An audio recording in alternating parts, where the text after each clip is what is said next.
दोस्तों आज हम जीटीएल इंफ्रास्ट्रक्चर लिमिटेड कंपनी के बारे में बात करने वाले हैं क्योंकि इस कंपनी से यहाँ से धमाकेदार अपडेट निकल कर आ रही है।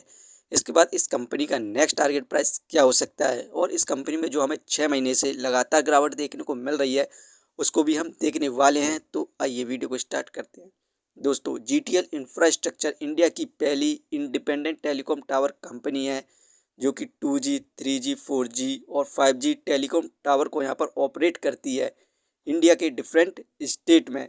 इस कंपनी का शेयर प्राइस अभी ₹1.18 चल रहा है। आज के दिन इस कंपनी में हमें 1.71% के रिटर्न्स देखने को मिल रहे हैं।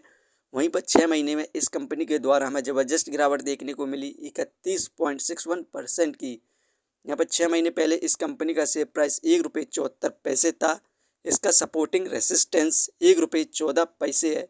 इस लेवल पर शेयर होल्डर्स और न्यू इन्वेस्टर बाय कर सकते हैं। दोस्तों इस कंपनी से जितनी भी अपडेट निकल कर आ रही हैं उन सभी को हम यहाँ पर देखते हैं। दोस्तों जीटीएल इंफ्रास्ट्रक्चर ने यहाँ कनाडा बैंक से जो कर्ज लिया था उसे वन टाइम सेटलमेंट में चुका दिया है। अब इस कंपनी के पास कनाडा बैंक का कोई भी कर्ज नहीं है और जिससे यहाँ पर कनाडा बैंक ने इसके ऊपर जो भी केस लगाए थे उसे वापस ले लिया है।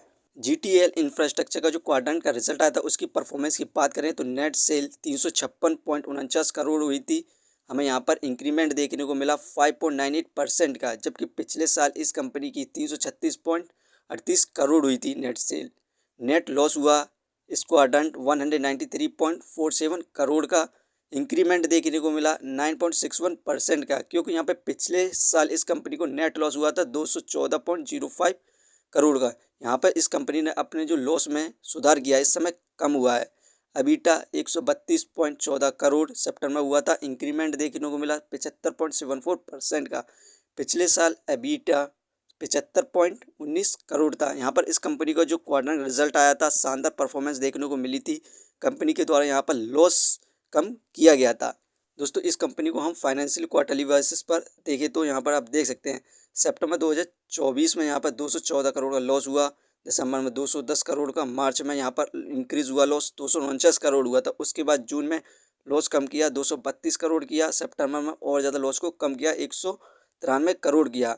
अब कुछ दिनों में इस कंपनी का नेक्स्ट क्वाड्रेंट आने वाला है 1 से 2 हफ्ते के बीच में। तो उसमें यदि इस कंपनी को लॉस कम होता है या प्रॉफिट गेन करती है तो इस कंपनी का शेयर प्राइस यहाँ पर मल्टीवेगर रिटर्न्स देने की संभावना है। यहाँ पर 6 महीने से जो गिरावट हो रही है उसकी वजह को हम देखें तो यहाँ पर आप देख सकते हैं जून में फिल फॉरेन इंस्टीट्यूशनल इन्वेस्टर 0.13% थे। यहीं पर ये घटकर सितंबर में मात्र 0.01% रह गए हैं। यहाँ पर ज़बरदस्त सेलिंग देखने को मिली है हमें 6 महीने के अंदर फिल के द्वारा। इसी कारण इस कंपनी में हमें 6 महीने से लगातार गिरावट देखने को मिल रही है। लेकिन अब यहाँ पर फिल के द्वारा दोबारा से इन्वेस्टमेंट करी जा रही है और वहीं पर रिटेलर्स इस कंपनी के शेयर को सेल कर रहे हैं। तो इस समय बेस्ट टाइम है इन्वेस्ट करने के लिए। तो आप भी इस कंपनी में यहाँ पर इन्वेस्टमेंट कर सकते हैं। इस कंपनी को हम फंडामेंटली देखें तो मार्केट कैपिटलाइजेशन 1499 करोड़, जो कि बहुत बढ़िया है इसके प्राइस के हिसाब से। डेप्थ ऑफ इक्विटी 0.54, इस कंपनी में बहुत तगड़ा कर्ज है। रिटर्न ऑफ इक्विटी 13.86%, ये हमें पर ईयर 14% के रिटर्न प्रोवाइड कर रही है, जो कि अच्छे रिटर्न्स माने जाते हैं। अर्निंग पर शेयर -0.69 नेगेटिव में चल रहा है। डिविडेंड फिलहाल प्रोवाइड नहीं कर रही है। बुक वैल्यू -4.99, ये शेयर इस समय हमें बुक वैल्यू से हाई प्राइस पर मिल रहा है। Face value 10। दोस्तों इस कंपनी के जो फंडामेंटल हैं जो ठीक नहीं है, क्योंकि इस कंपनी में बहुत ज़्यादा तगड़ा कर्ज है और ये कंपनी फाइनेंशियली और फंडामेंटली अभी फ़िलहाल के लिए ठीक नहीं है। लेकिन इस क्वाड्रेंट में यदि कंपनी को प्रॉफिट गेन होता है तो हमें इस कंपनी में सुधार देखने को मिलेगा फाइनेंशियली और फंडामेंटली भी, और इस कंपनी के द्वारा मल्टीबैगर रिटर्न्स मिलने की पूरी संभावना है। एक बार इस कंपनी को यहाँ पर प्रॉफिट करना ज़रूरी है। लेकिन दोस्तों ये वीडियो सिर्फ एजुकेशन पर्पज़ के लिए थी। यदि आप किसी भी कंपनी या स्टॉक्स पर इन्वेस्ट करते हैं तो एक बार अपने फाइनेंशियर्स और एक्सपर्ट की सलाह जरूर लें। कभी भी लोन लेकर इन्वेस्टमेंट ना करें, वरना आप भारी मुसीबत में पड़ सकते हैं। यदि आपको कंपनी के बारे में जानकारी सही लगी हो तो अपने चैनल को सब्सक्राइब करें, जिसका नाम है स्टॉक एनालिसिस। धन्यवाद।